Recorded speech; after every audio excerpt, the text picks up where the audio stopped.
King House to speak for the topic. Nation does not drown because of the rain. It drowns because it failed to build boats. Assalamu alaikum, my name is Ibrahim Qasim, and I will be speaking in favor of the topic, in favor of the truth, in favor of accepting our mistakes, in favor of reform, not excuses. Ladies and gentlemen, over the course of its history, Pakistan has demonstrated environmental negligence. And no matter how many times we seem to pay the price, we never learn. As the saying goes, fool me once, shame on you. Fool me twice, shame on me. However, in Pakistan's case, the real shame is in being fooled year after year and still calling it fate. Pakistan's agricultural practices worsen climate impacts rather than improving them. What this means is that while we pride ourselves in being an agricultural country, we never truly imagine the damage which our outdated methods wreak onto our country. For example, Pakistan wastes roughly 15 million Olympic-sized pools worth of water every single year due to its poor irrigation systems. Furthermore, around 0.1% of Pakistan's total farmers have been trained in climate-smart agriculture.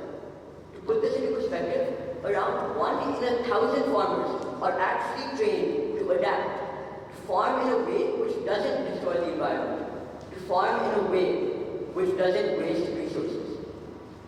And what does this all lead to, you may be asking?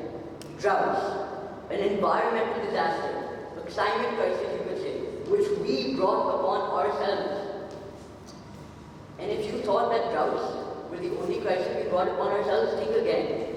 Because over the course of its 78-year history, Pakistan has slowly destroyed its natural climate defenses. For example, wide-scale deforestation for housing and, you guessed it, agriculture lead to increased soil erosion plus loss of natural flood protection. Furthermore, we have destroyed our mangroves and wetlands at a rate which no other country has. And this also leads to more chance of floods hitting our countries. And lastly,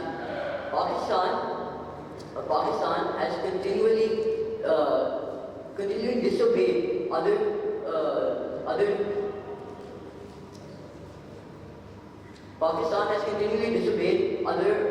groups of governance's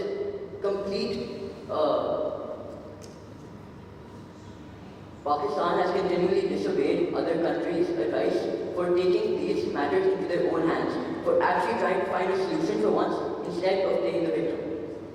And now, there's not much I can say in 4 minutes, but I will leave you with one final case, which is Pakistan has chose short-term energy fixes over long-term sustainable ones. For example, Pakistan has demonstrated continued reliance upon fossil fuels despite our renewable potential. Furthermore, we have completely delayed and stopped our switch to electric cars, and add to that our growing population. This means that our emissions rate is skyrocketing slowly over these past few years. And last but not least, I will leave you with one final thing. I believe it is time for us to take ownership for our own actions. I believe it is time for us to take ownership for the deaths of thousands, no, millions, which we brought upon ourselves. I believe it is time, as I said earlier, to reform, not make excuses. And so I leave you with this. Disasters do not grow slowly. They grow in the choices we make and the truths we refuse to face. Thank you. Speaker spoke for 4 minutes and 1 second.